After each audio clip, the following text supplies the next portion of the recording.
दोस्तों बड़ी खबर हिमाचल प्रदेश के चुनाव के नतीजों से आ रही है। धरे के धरे रह गए सारे एग्जिट पोल और भाजपा में छा गया सन्नाटा। और राहुल गांधी के भारत जोड़ो यात्रा ने और प्रियंका गांधी की मेहनत ने यहां पर दिखाया है असर। और यहां पर जो शुरुआती स्थिति बनी हुई है, जो मोमेंटम कांग्रेस ने पकड़ा है, उसमें आपको बता दें कि 68 में से 45 सीटों पर इस वक्त आगे चल रही है कांग्रेस पार्टी, जिससे भाजपा के मिशन रिपीट के सपने को जबरदस्त चोट लगा है। जी हाँ दोस्तों, आपको बता दें कि हिमाचल प्रदेश में भारतीय जनता पार्टी ने प्रधानमंत्री मोदी समेत तमाम बड़े नेताओं को मंच पर उतार रखा था, जमीन पर उतार रखा था। और वही राहुल गांधी पर यह आरोप लग रहे थे कि वो हिमाचल छोड़कर भारत जोड़ो यात्रा में लगे हैं। लेकिन आपको बता दें कि प्रियंका गांधी लगातार यहां पर मेहनत कर रही थी और यहां पर मिशन रिपीट का जो सपना बीजेपी ने देखा था, उस पर पानी फेर दिया है राहुल गांधी और प्रियंका गांधी ने। और आपको बता दें कि चुनाव में मतदान होने के बाद ही कांग्रेस के बड़े नेता दिल्ली में लाइन लगाने लगे थे कि मुख्यमंत्री कौन होगा। इतना ही नहीं,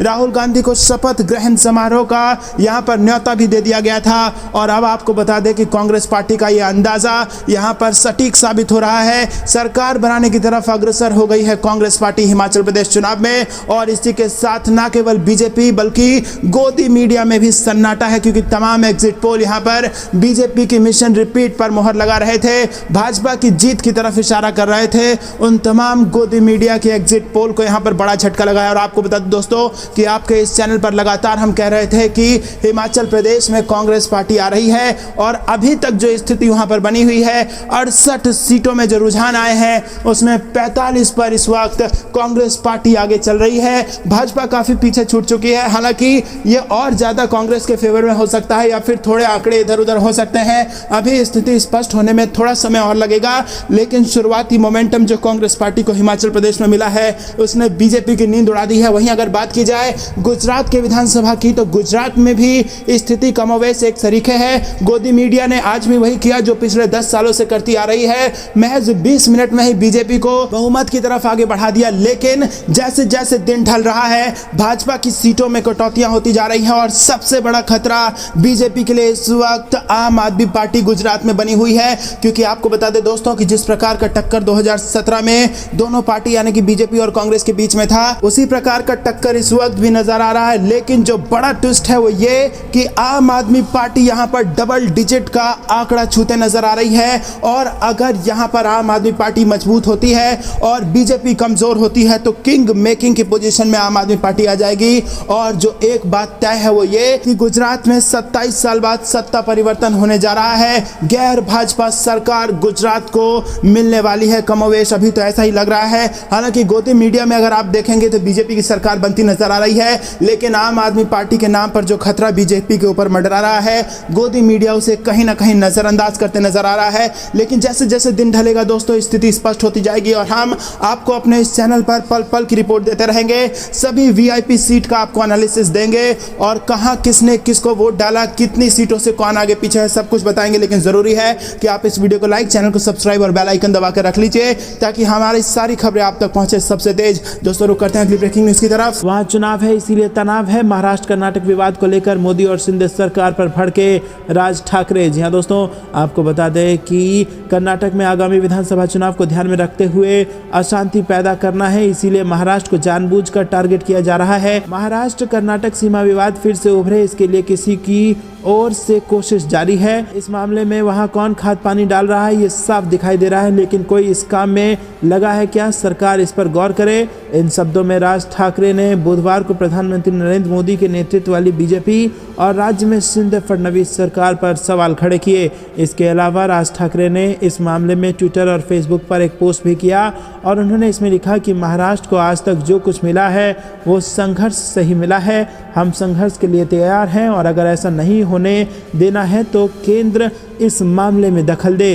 रुक करते हैं अगली ब्रेकिंग न्यूज़ की तरफ। 10 दिसंबर को भारत जोड़ो यात्रा में शामिल होंगी प्रदेश भर की महिलाएं, तय करेंगी 14 किलोमीटर का सफर। जी हाँ दोस्तों, कोटा में प्रेस कॉन्फ्रेंस के दौरान जयराम रमेश ने बताया कि 10 दिसंबर को राहुल गांधी के साथ सिर्फ महिलाएं चलेंगी। पूरे प्रदेश की महिलाओं को राहुल गांधी के साथ एक दिन चलने का न्योता दिया गया है। राहुल गांधी की भारत जोड़ो यात्रा बूंदी जिले के गुडली चौराहे से शुरू होकर अरनेठा पहुंचेगी और 14 किलोमीटर की यात्रा के अरनेठा पहुंचने पर दोपहर में लंच होगा और लंच के बाद 9.6 किलोमीटर दूर वालापुरा चौराहा भारत जोड़ो यात्रा पहुंचेगी और 7 किलोमीटर दूर रात्रि विश्राम बाजडली रेलवे अंडरपास के पास होगा। रुक करते हैं अगली ब्रेकिंग न्यूज की तरफ। राहुल गांधी ने बंगाल में वाम दलों के साथ गठबंधन को किया खारिज, कहा पार्टी अकेले लड़ेगी चुनाव। जी हां दोस्तों, कांग्रेस नेता राहुल गांधी इन दिनों भारत जोड़ो यात्रा पर हैं और पदयात्रा वर्तमान में राजस्थान के कोटा में है। इस बीच उन्होंने बंगाल में वाम दलों के साथ गठबंधन को खारिज कर दिया है। विभिन्न राज्यों में भारत जोड़ो यात्रा में शामिल हुए बंगाल के पार्टी नेताओं से उन्होंने कहा कि कांग्रेस पहले ही बहुत गठबंधन कर चुकी है, पार्टी को अब अकेले ही लड़ने के लिए तैयार रहना होगा। उन्होंने इसके लिए संगठन को मजबूत करने पर भी जोर दिया है। दोस्तों, आपको बता दें कि कांग्रेस सूत्रों ने बताया कि राहुल गांधी बंगाल में पार्टी की स्थिति पर बारीकी से नजर रख रहे हैं और उन्होंने पार्टी नेताओं और कार्यकर्ताओं का उत्साह बढ़ाने के लिए बंगाल आने की बात भी कही है। बंगाल विधानसभा चुनाव में करारी हार के बाद वाम मोर्चा जिस तरह से सड़क पर उतरकर अकेले लड़ाई लड़ रही है, राहुल गांधी ने उसकी प्रशंसा की है और कांग्रेस को भी अपने दम पर चुनाव लड़ते देखने की बात कही है।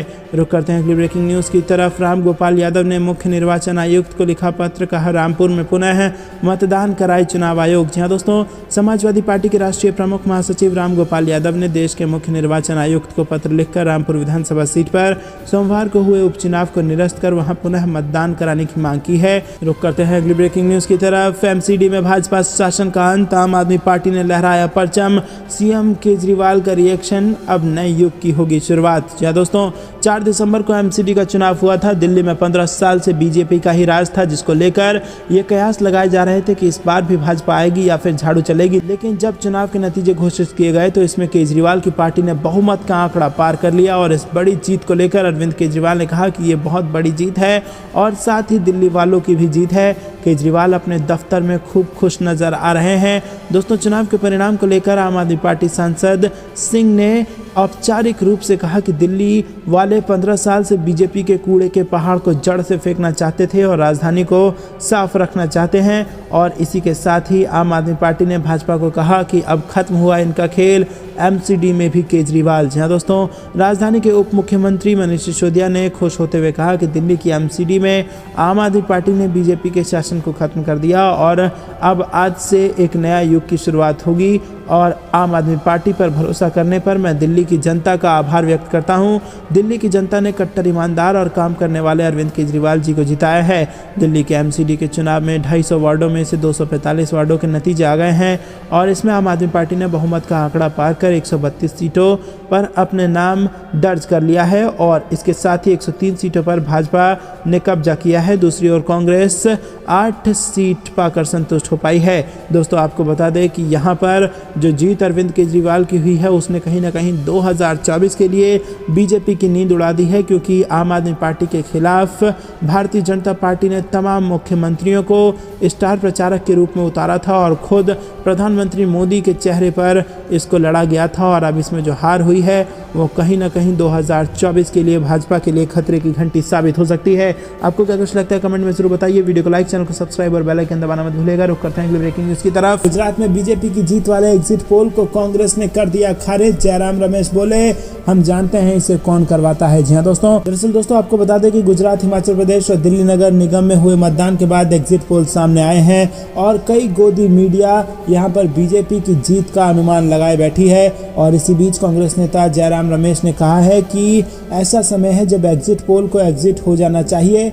जयराम रमेश मंगलवार को भारत जोड़ो यात्रा के दौरान कन्हैया कुमार के साथ प्रेस कॉन्फ्रेंस कर रहे थे, जिस दौरान उन्होंने एग्जिट पोल पर अपनी प्रतिक्रिया दी। उन्होंने कहा कि ये एग्जिट पोल के एग्जिट होने का समय है। एग्जिट पोल पर आधारित सवाल अनुचित है।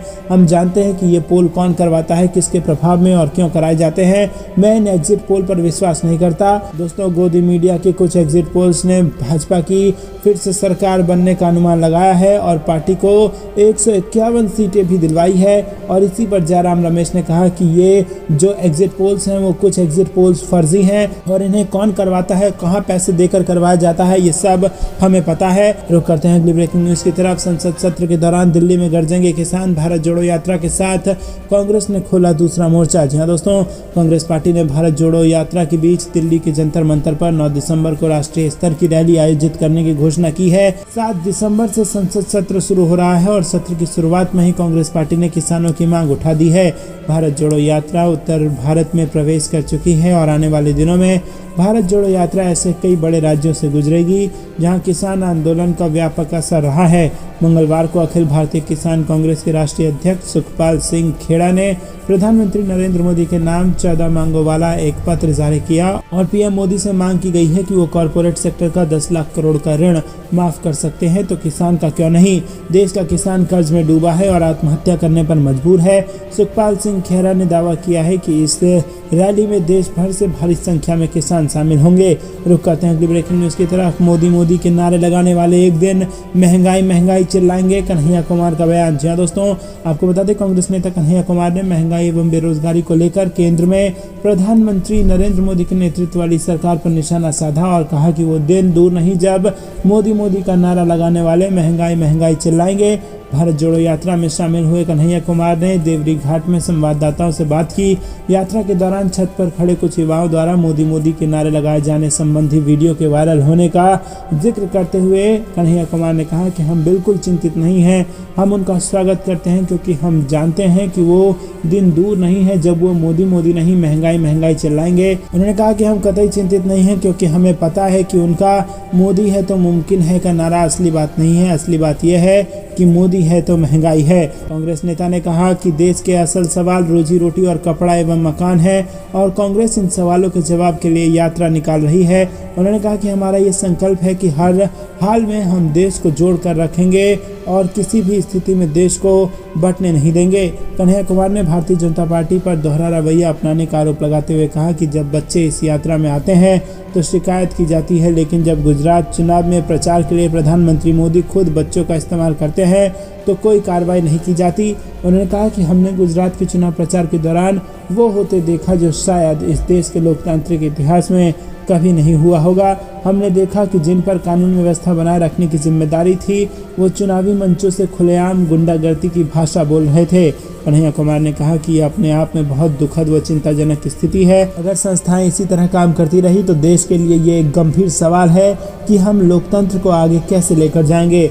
भाजपा द्वारा गुजरात के बाहर के मुख्यमंत्रियों को चुनाव प्रचार के लिए बुलाए जाने पर सवाल उठाते हुए कांग्रेस नेता ने कहा कि दुखद स्थिति है ये कि जिनका खुद का प्रदर्शन अच्छा नहीं है उन मुख्यमंत्रियों को गुजरात बुलाया जा रहा है और अगर 27 साल में बीजेपी ने वहां विकास किया है तो विकास दिखाकर क्यों वोट नहीं मांगते।